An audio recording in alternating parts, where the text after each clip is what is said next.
Amém? Glória a Deus. Sem mais delongas, meus queridos, abram as vossas Bíblias, a palavra de Deus em Romanos, capítulo 6.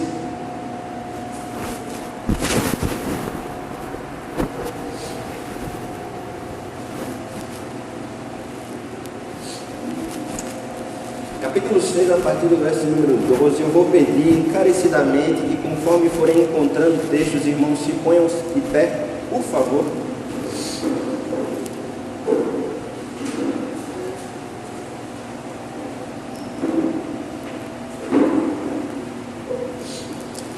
Amém. Diz assim a palavra do Senhor, Romanos capítulo 6, do 12 ao 14. Portanto, não permitam que o pecado reine em seu corpo mortal. Vou começar novamente. Portanto, não permitam que o pecado reine em seu corpo mortal, fazendo com que vocês obedeçam às suas paixões. Também não ofereçam os membros do seu corpo ao pecado, como um instrumento de injustiça, mas como pessoas que passaram da morte para a vida, ofereçam a si mesmos a Deus e ofereçam os seus membros a Deus como instrumentos de justiça. Porque, verso 14, muita atenção nesse texto, meus queridos, Romanos 6, verso 14, porque o pecado não terá domínio sobre vocês, pois vocês não estão debaixo da lei, e sim da graça. Glória a Deus por essa palavra. Podem se assentar glorificando o nome do Senhor. Amém? Meus queridos, o que diz o verso 14 é justamente o tema dessa breve mensagem que a gente vai ter aqui. O pecado não terá domínio sobre vós. E com uma mensagem que fala sobre isso, não eu, tá? Eu queria que você me esquecesse, que você fingisse que eu nem estou aqui. Não é sobre o que eu tenho para falar para você, mas não como um pensamento ou como uma opinião minha, mas como uma convicção da parte de Deus. Eu digo que não eu, mas o Senhor nessa manhã deseja nos expor.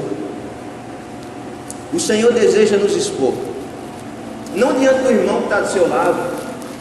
Sabe, a gente vai falar sobre pecado, mas não é para o irmão descobrir o que é que você está fazendo, não é para você descobrir o que é que eu estou fazendo. Não é sobre isso. A exposição dos homens é diferente da exposição de Deus. Quando uma pessoa aqui na terra, nesse mundo, geralmente expõe outra, é revelando alguma coisa comprometedora, visando o assassinato da reputação de alguém. Aqui na terra é mais ou menos assim que se expõe alguém. Com Deus é diferente. Com Deus, Ele te desnuda diante dEle, para que você pare de pensar que é alguma coisa que não é, para que Ele te mostre quem você realmente é, para que dessa forma Ele te transforme em quem você precisa ser. Amém? É assim que Deus nos expõe. E muitas vezes, meus queridos, sempre o resultado é bom, sempre no final vale a pena, sempre é prazeroso, é renovador, mas muitas vezes a gente tem que olhar para Deus e ouvir Ele falando, conforme foi ali, quando Jesus ia ser crucificado. Ele disse: olha só, vai todo mundo me abandonar. Ele levanta Pedro. Talvez todos os outros até façam isso, mas eu jamais. E aí Deus olha para Pedro, Jesus olha para Pedro: Pedro, o galo não vai cantar nem 3 vezes. E acontece dessa forma. Só que esse mesmo Jesus que expôs Pedro nessa situação é o mesmo Jesus que depois renova Pedro após ser ressuscitado. A exposição de Jesus não é como a exposição dos homens.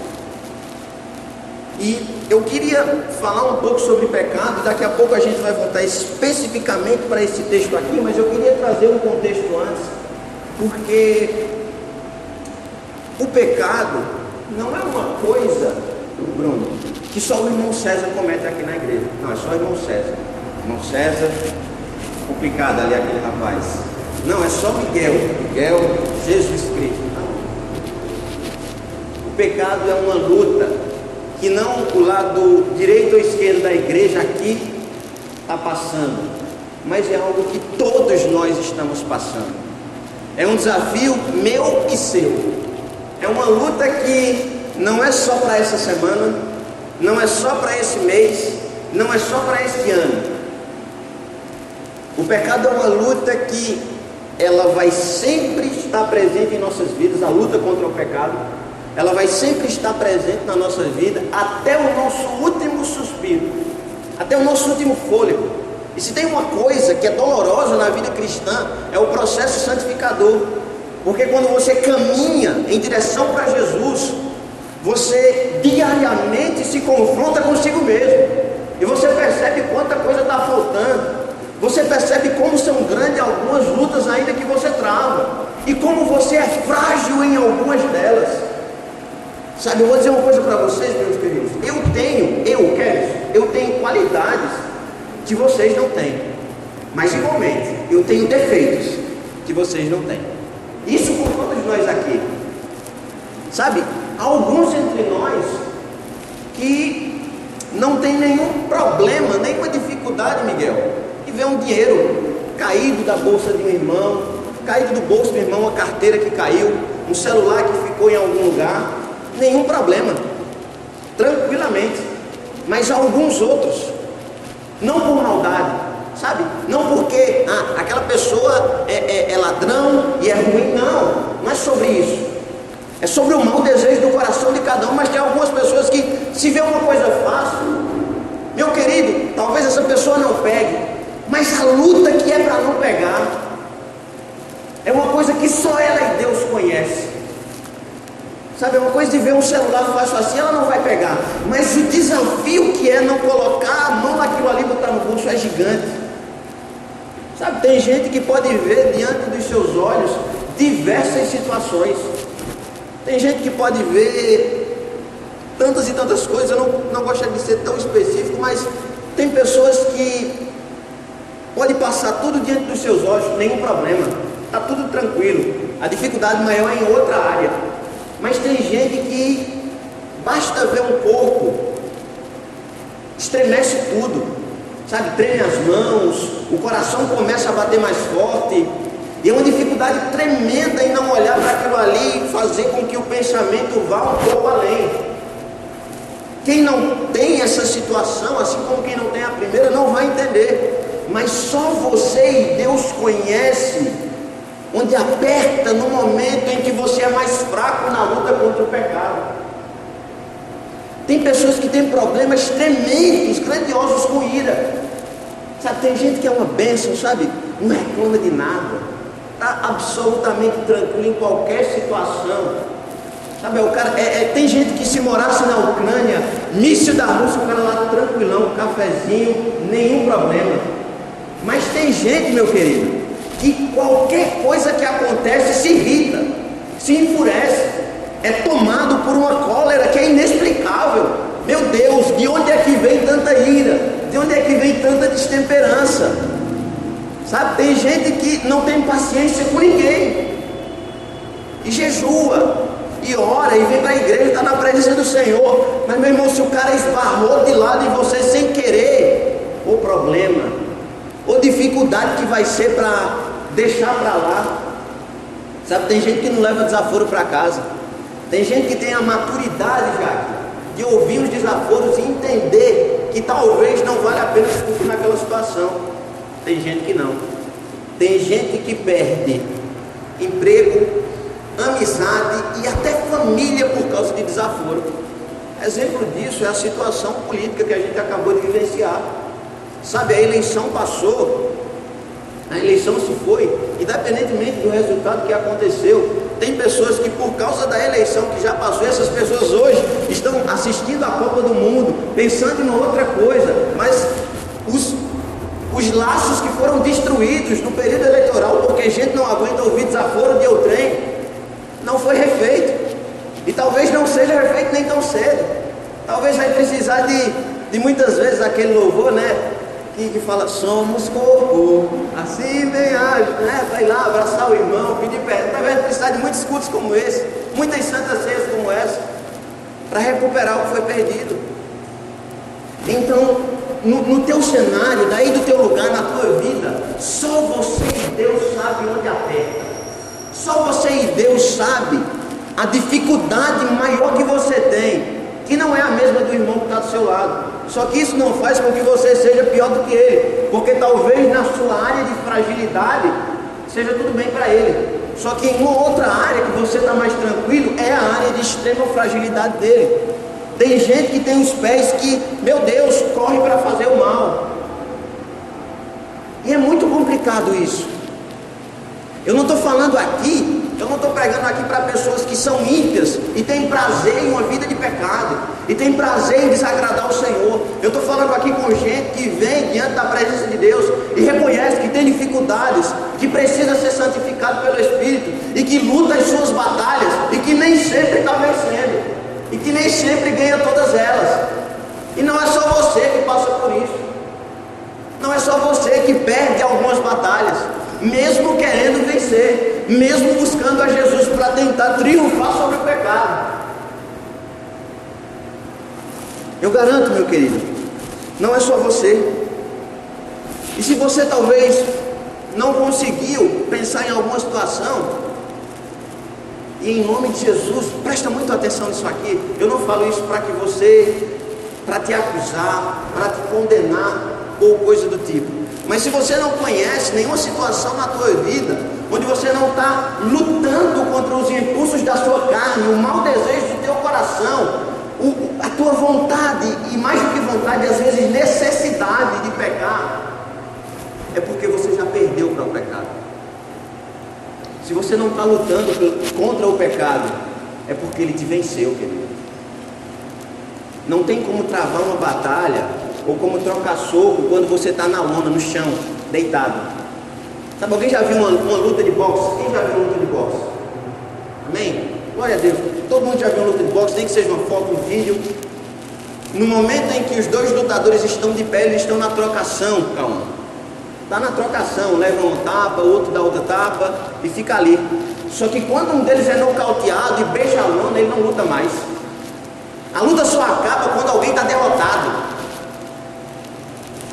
Então, se hoje você não encontra uma situação onde você está lutando contra o pecado, eu falo duas coisas. Primeiro, é porque você perdeu. E segundo, o Espírito Santo que está nesse lugar é o mesmo Deus que viu no dia que você perdeu, e é o mesmo Deus que hoje quer te levantar. É o que Deus quer fazer nessa manhã. Amém? Então, meus queridos, a Bíblia fala sobre isso o tempo todo. Talvez você pense, nossa, Kelvin, mas você descreveu pessoas que parecem pessoas absolutamente ímpias. Gênesis capítulo 6, verso 5. Deus olha para a humanidade e fala, olha só, a inclinação do ser humano é mal, desde a sua concepção. Não, mas é só em Gênesis que tem isso. Salmo 94, 11. O Senhor conhece os pensamentos dos homens e sabe, Vitor, o quanto eles são vãos. Às 15:8, Deus conhece o coração. Isaías 64, 6. Olha só, Isaías 64, 6. A Bíblia fala que mesmo as nossas melhores obras diante de Deus são como trapos de imundícia. Isso aqui é o povo de Deus. Esse povo que tem a inclinação para fazer o mal, que a justiça que pode oferecer diante dos olhos do Senhor é como trapo de imundícia. E se você não entende essa referência aqui, quando o profeta ele fala trapos de imundícia, era uma referência direta a panos sujos usados em higienização de menstruação. Esses eram os trapos de imundícia. Então olha só, aquilo que a gente pode produzir para Deus, até o que a gente pode fazer de melhor aos olhos dele é como isso.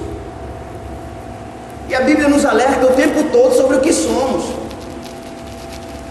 E é por isso que nessa manhã o Espírito Santo deseja que nós, diante dele, Sabe, eu não vou pedir, não se preocupe, eu não vou pedir para você olhar para o seu irmão e dizer, pergunte ao seu irmão, qual é o seu pecado?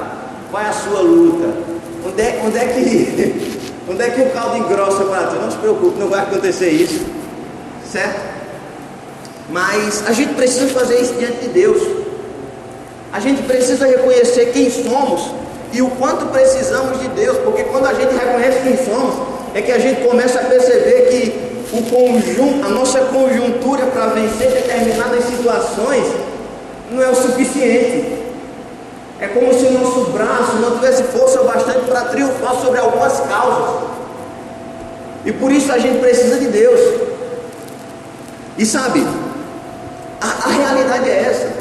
E, irmã da paz, eu me lembrei aqui agora, em uma certa ocasião, eu estive em um local de um centro de recuperação para dependentes químicos.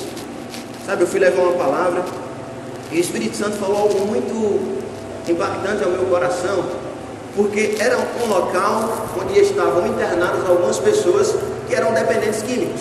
E por estarem naquele local, a principal dificuldade deles é conhecida. Quem vai visitar o local e ver os internos sabe que os caras têm problema com droga. Sabe que a maior dificuldade deles é com droga, tanto é que eles precisam estar isolados, porque eles não suportam mais as suas próprias crises de abstinência.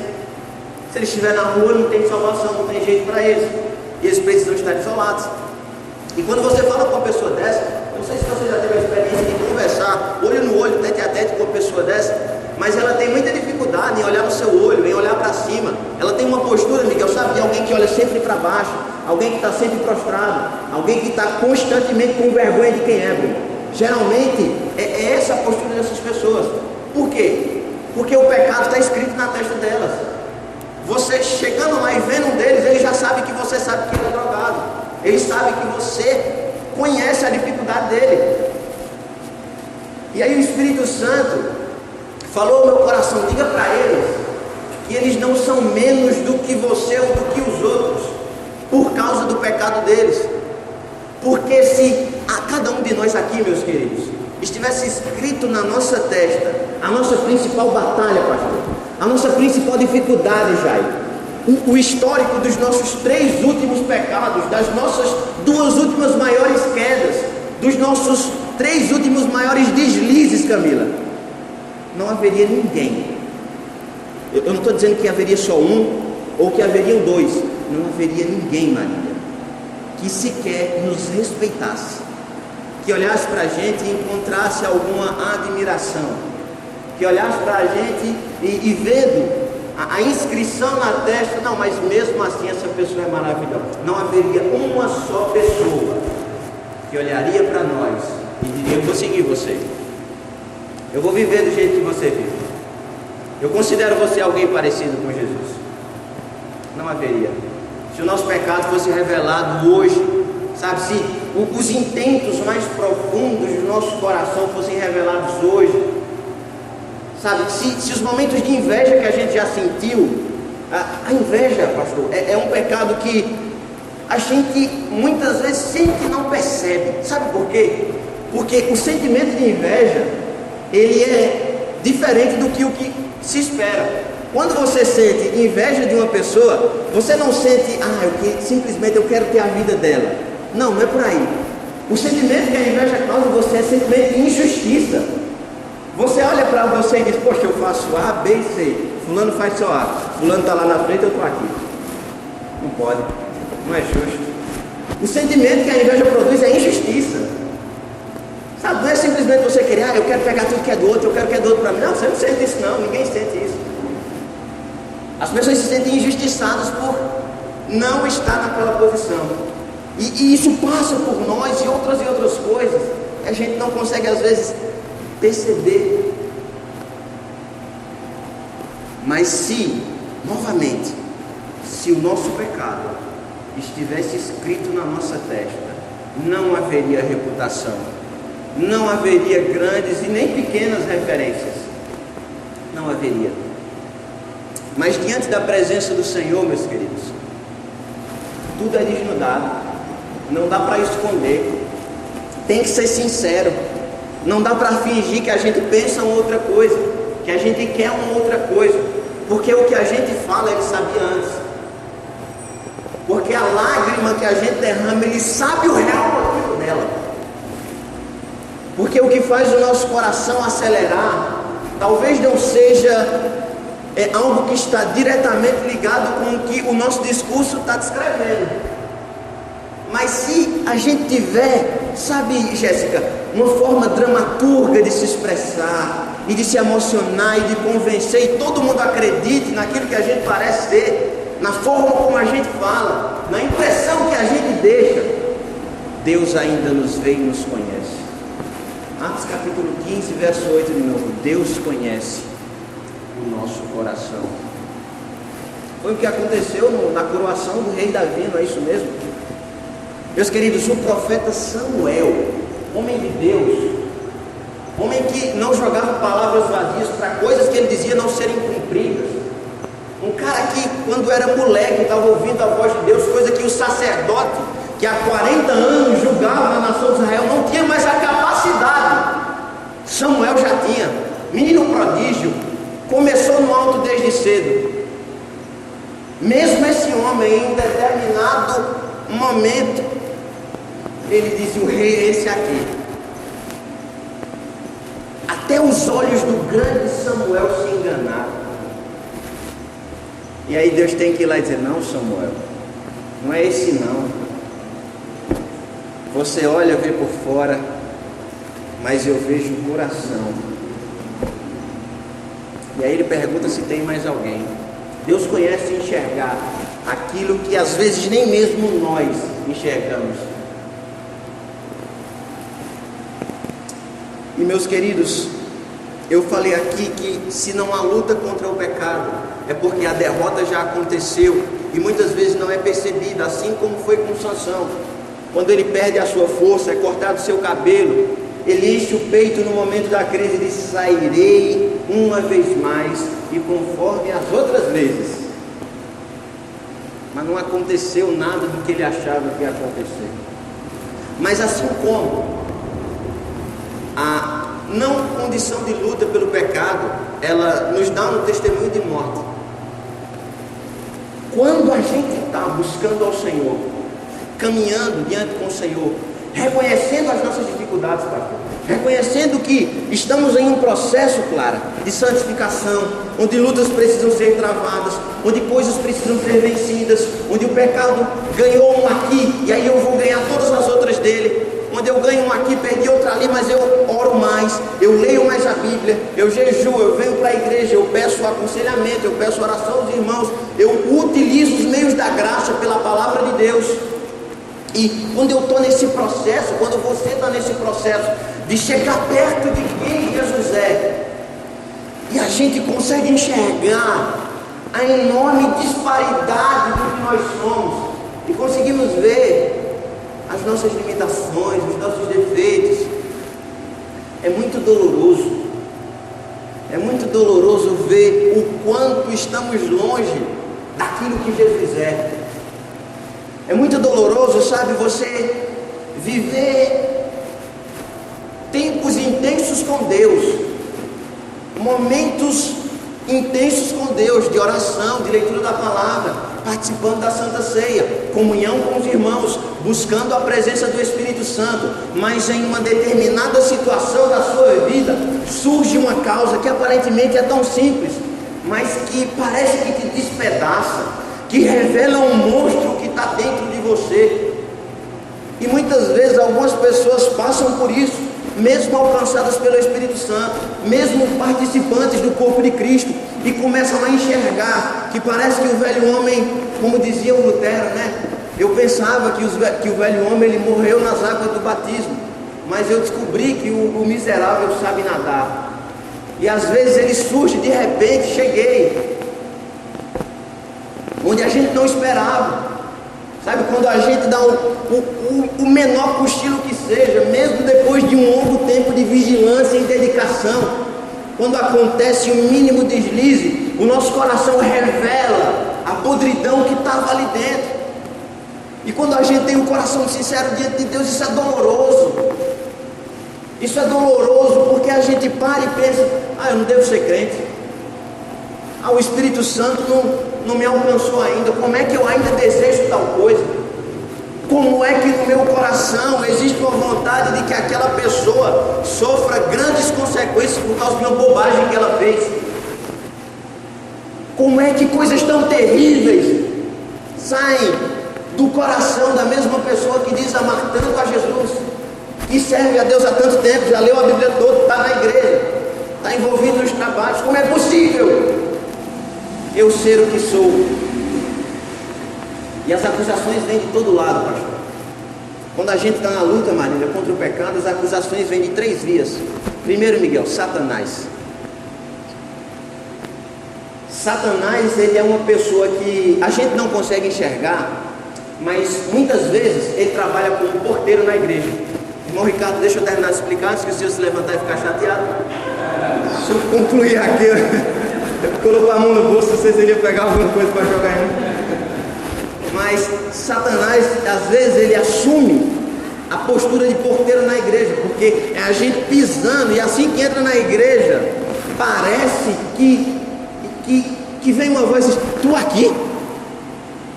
Mas tu lembra de terça-feira o que tu estava fazendo? Tu lembra de quinta-feira? Hoje é só domingo, faz 3 dias, mas tu já está aqui. Tu acha que esse lugar, o pastor vai falar sobre santidade?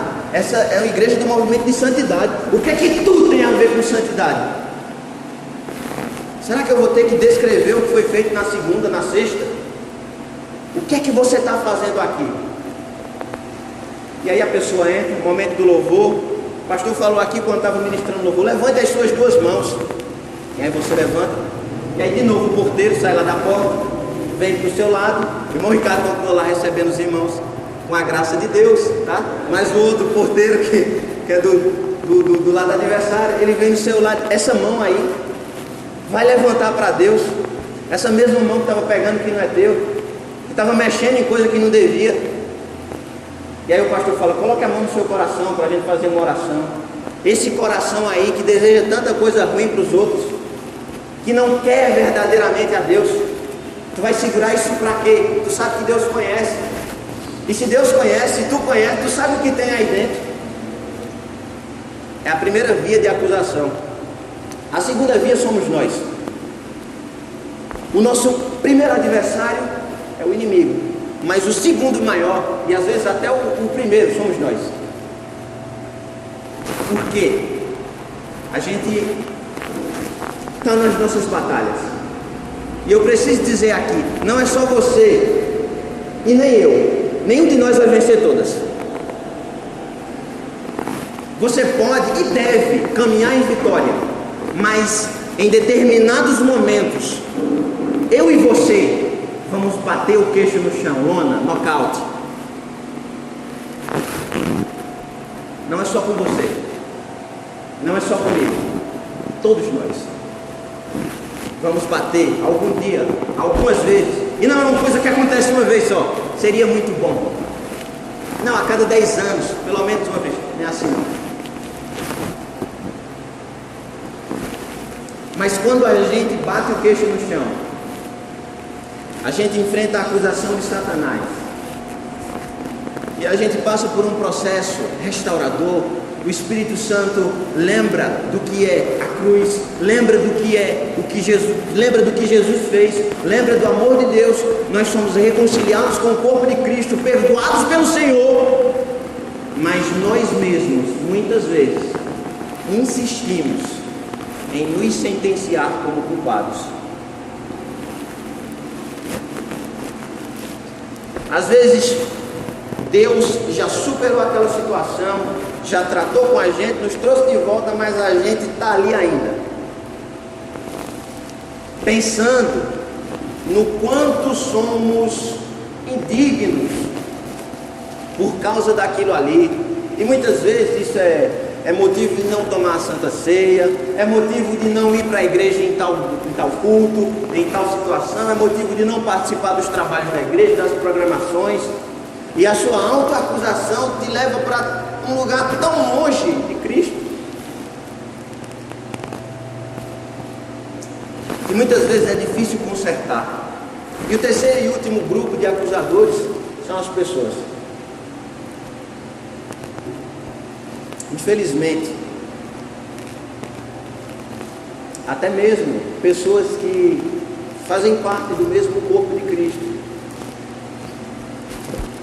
quando conhecem a queda de alguém, o pecado de alguém, pode passar o tempo que for, fulano pode dar a volta por cima, pode estar 2 vezes mais abençoado do que era antes, 2 vezes mais santo do que era antes, mas vai ter alguém se conhecer e dizer: não foi aquele ali que naquele dia, naquela hora, fez tal coisa, disse tal coisa. Sabe, quando o apóstolo Paulo, em Atos capítulo 9, ele é encontrado por Jesus, ele começa a pregar o evangelho, algumas pessoas que conheciam o velho Paulo diziam: não é aquele rapaz que perseguia a igreja do Senhor, aquele moço perigoso, não é ele.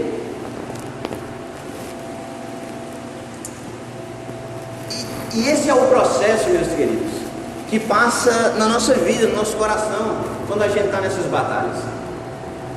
Mas eu queria dizer para você que existem excelentes notícias que a gente não pode esquecer delas, que a gente não pode simplesmente deixar passar. Que é verdade que muitas lutas são difíceis, é verdade que em muitas delas a gente vai perder, mas a minha Bíblia, eu acho que tem na tua também, o texto de Provérbios, capítulo 24, verso de número 16, fala que o ímpio cai e prostrado fica, 7 vezes cai o justo, 7 vezes se levanta. Existe um Deus que todas as vezes que a gente tropeça e cai, e às vezes o tombo é grande, às vezes a ferida que abre com a queda é profunda, mas sempre que a ferida se abre e que a sangria do nosso corpo revela o mal que tem dentro de nós, existe um Deus que está do nosso lado, pronto para estender a mão e dizer: ei, meu filho, se levanta, ei, minha filha, se levanta, se levanta. E a gente não se levanta pegando na nossa coxa e se apoiando em nós mesmos. A perna está machucada, a gente estende a mão, ele estende a dele e ele nos tira do chão. É assim que acontece, é desse jeito que acontece. O nosso Deus é o único que tem a capacidade de nos surpreender em todos os momentos, principalmente nos piores dias da nossa vida, onde a gente recebe acusação, apedrejamento e rejeição de todas as pessoas. E aí ele vem, e a gente acha que vai acontecer dele também. E aí ele estende a mão e levanta, filho. Grande é a caminhada. Grande é a caminhada. Ele já sabia, meus filhos. Sabe, se tem uma coisa que eu amo em Jesus, que eu não consigo achar isso comum, é que eu conheço, meus queridos, e você conhece os seus dias mais escuros. E sabe o que é interessante? Nenhum deles pegou Deus de surpresa quando ele foi e te alcançou. Quando ele foi, olhou para você e disse: eu quero esse aqui, eu quero essa aqui. Ele já conhecia o dia do teu tombo, ele já conhecia os teus tropeços, ele já conhecia as tuas maiores dificuldades. Mas isso não fez com que ele olhasse e disse: ah, não sei, deixa eu colocar de lado, vou procurar alguém melhor. Porque não tem alguém melhor. Nós só somos melhores se ele estiver em nós. No dia que Jesus olhou para você e disse: eu quero ele, eu quero ela, ele conhecia, querido. Ele conhecia, querido, as tuas principais lutas. Presta atenção, as tuas principais dificuldades. Ele sabia que você iria prometer algo que não ia entregar, que você iria se desviar de um caminho que ele já deixou mais do que claro, que é aquele ali, que a decisão que tem que ser tomada é essa, que a forma que tem que fazer é desse jeito, que a renúncia não é parcial, tem que ser total. E muitas vezes a gente leva muito tempo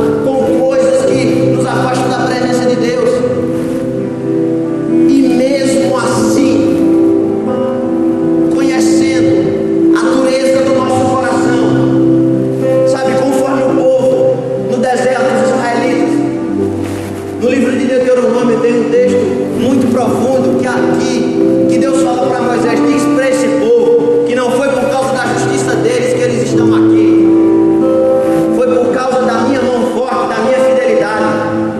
Deus conhece a nossa injustiça e conhece a nossa ausência de justiça. Mas a boa notícia, meus queridos, é que ninguém está aqui pela força do seu braço, ninguém está aqui pela justiça que possui, ninguém está aqui pela quantidade de dias que serviu ao Senhor, pela quantidade de contribuição que tem para o reino de Deus. O nosso saldo sempre será negativo se depender de nós. Mas Deus já sabia. Deus já sabia quem eu e você éramos. Quando o dia escuro vem, quando o pecado vence, mas ainda assim ele olhou e disse a ele, ainda assim ele olhou e disse a ela: ah, mas eu coloquei tal coisa a perder, eu estraguei os propósitos, os projetos de Deus. Estragou não, querido, estragou não. Talvez algo foi obviado, talvez coisas que Deus quer que aconteça na minha e na sua vida estão custando para acontecer, porque determinadas batalhas ainda estão precisando de vitória. Mas o mesmo Deus que te prometeu aquilo que faria é o mesmo Deus que conhece o dia da virada, o dia da decisão certa, o dia da vitória, o dia em que você decide só por Ele, em que você decide romper com o passado, romper com aquilo que te afasta dele. Esse é o nosso Deus, que não nos escolheu pelo que poderíamos oferecer, mas nos escolheu mesmo nada nós podendo oferecer, e sim pelo que Ele em nós pode fazer. Esse é o nosso Deus, esse é o nosso Jesus. Ninguém nessa terra, nesse mundo, nos valorizaria, queridos, se conhecesse o que realmente somos. Mas Jesus conhece cada dia, cada detalhe, cada situação, e jamais nos jogou fora, jamais nos descartou. E para fechar, eu queria voltar em Romanos capítulo 6, verso de número 12, aliás, verso 14. A Bíblia diz: porque o pecado não terá domínio sobre vós. Não terá domínio. E rapidamente, só um parênteses. Muitas vezes a gente lê esse texto e lembra de terça-feira, de quinta-feira, de segunda-feira, de sábado. E lembrou, Bruno, de um dia que o pecado teve domínio. Mas eu estou aqui na presença de Deus, eu estou me esforçando, eu estou buscando, eu estou orando, e a Bíblia diz que o pecado não vai ter domínio. Mas e aquele dia? Por que aquilo aconteceu? Sabe, às vezes um dos nossos erros é tentar vencer as nossas batalhas pela força do nosso braço. E talvez você olhe para mim e diz: não, isso aí é básico, a gente já sabe, todo mundo sabe que não dá para vencer pela força do meu braço. Ah, é?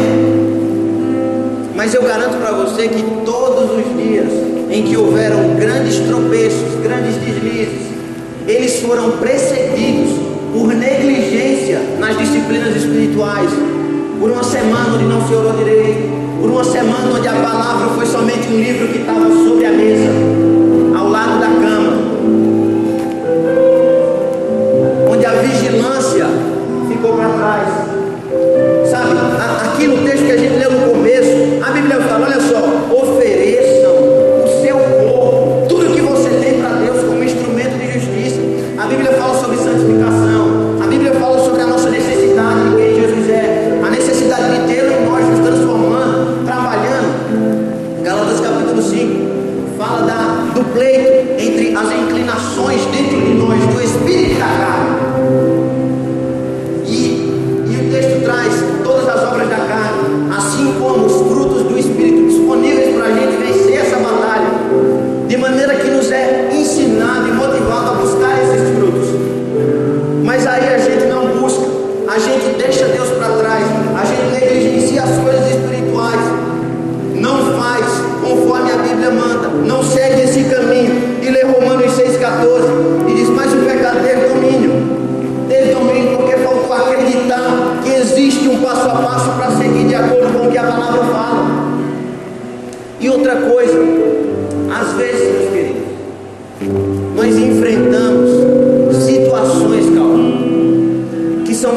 que nós.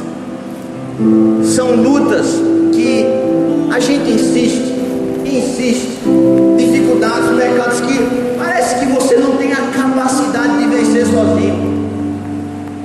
Mas realmente, alguns casos, sozinho você não vai vencer. Não adianta só orar, não adianta só ler a palavra, jejuar, buscar a Deus, pedir libertação. Não adianta só isso. E a Bíblia fala sobre esses casos. Eclesiastes capítulo 4, a partir do verso 9 ao verso 12, a Bíblia fala: é melhor dois do que um, porque melhor é a paga pelo seu trabalho. Se um sente frio, o outro aquece. Se um cair, o outro levanta. Verso 10: mas ai de quem cair e estiver sozinho, não haverá quem o levante. O cordão de 3 dobras não se romperá com a mesma facilidade.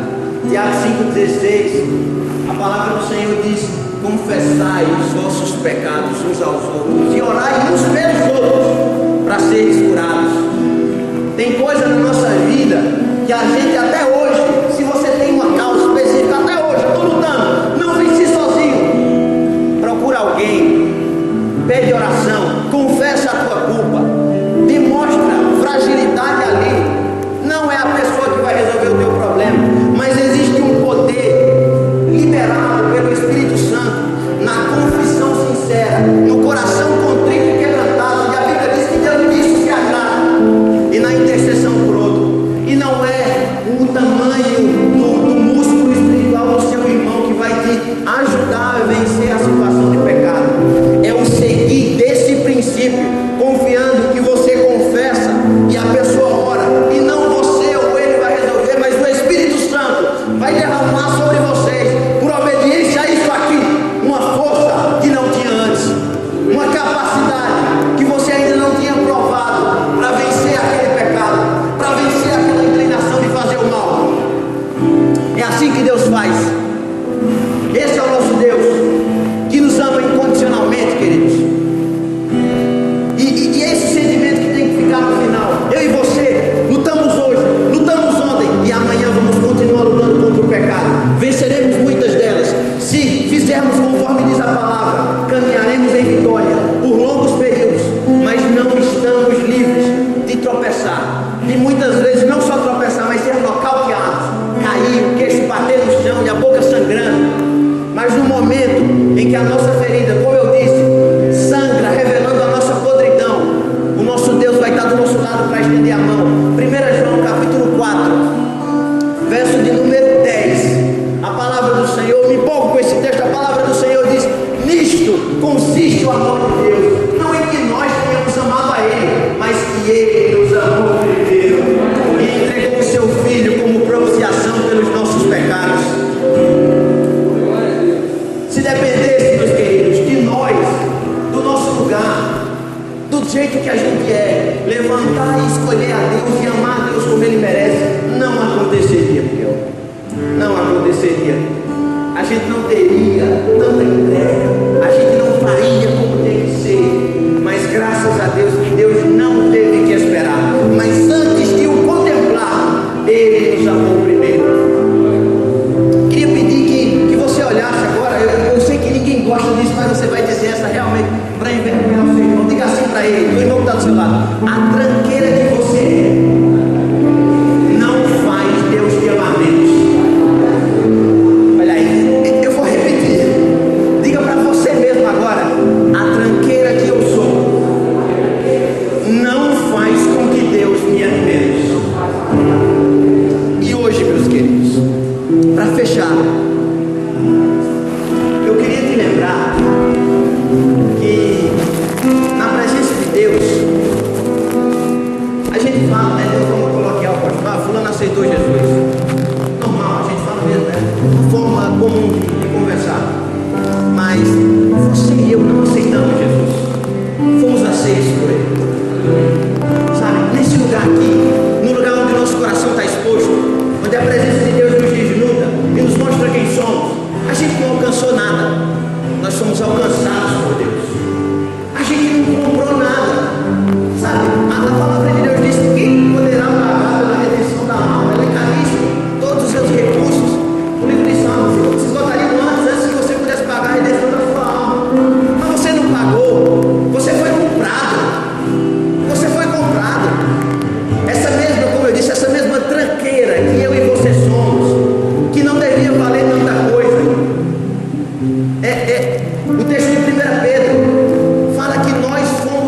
comprados não por prata ou ouro, mas com o precioso sangue de Jesus.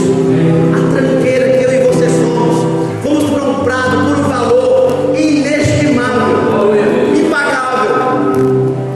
Ele que nos alcançou, Ele que nos aceitou, Ele não ficou surpreso, Ele já sabia.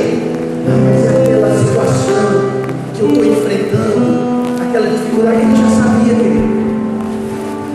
Ele já sabia. E que momento mais precioso, irmão Ricardo, do que a Santa Ceia, onde a gente é levado a lembrar sobre o que Cristo fez na cruz.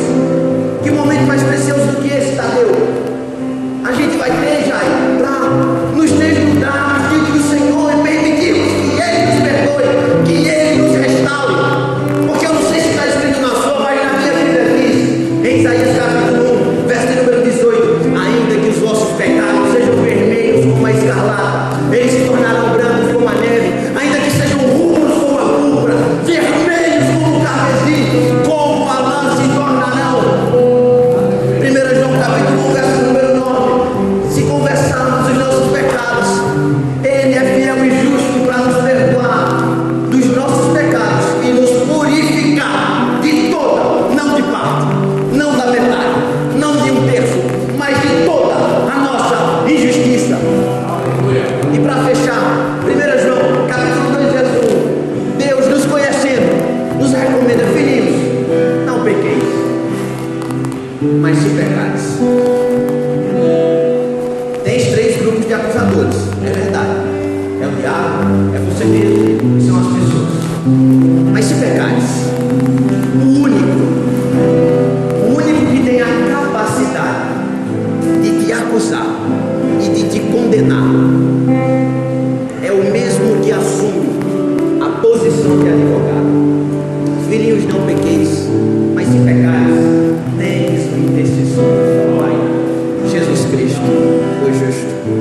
O sangue que foi vertido no madeiro ainda é capaz de lavar a mim e a você, ainda é capaz de perdoar a mim e a você. Então eu não estou nem aí para o que aconteceu na sua vida, mas eu tenho a plena e firme convicção, pela palavra de Deus, que esse sangue é poderoso para te purificar, para te lavar e te dizer: olha só, eu escolhi você mesmo desse jeito. Deus te ama. Deus te ama do jeito que você é, não do jeito que você deveria ser, porque você nunca vai ser do jeito que você deveria ser. E eu não estou dizendo que você não tem que mudar, que você não tem que melhorar, que você não tem que se santificar. É óbvio que sim, sabemos disso, a palavra de Deus nos ensina. Mas não é a nossa justiça, até porque não temos, que vai fazer Deus nos amar mais. Assim como os nossos pecados, as nossas dificuldades, que eram conhecidas por Ele, não fizeram e não farão Ele nos amar menos. Louvado seja o nome de Jesus. E eu encerro dizendo isso, meus queridos: nisto consiste o amor de Deus.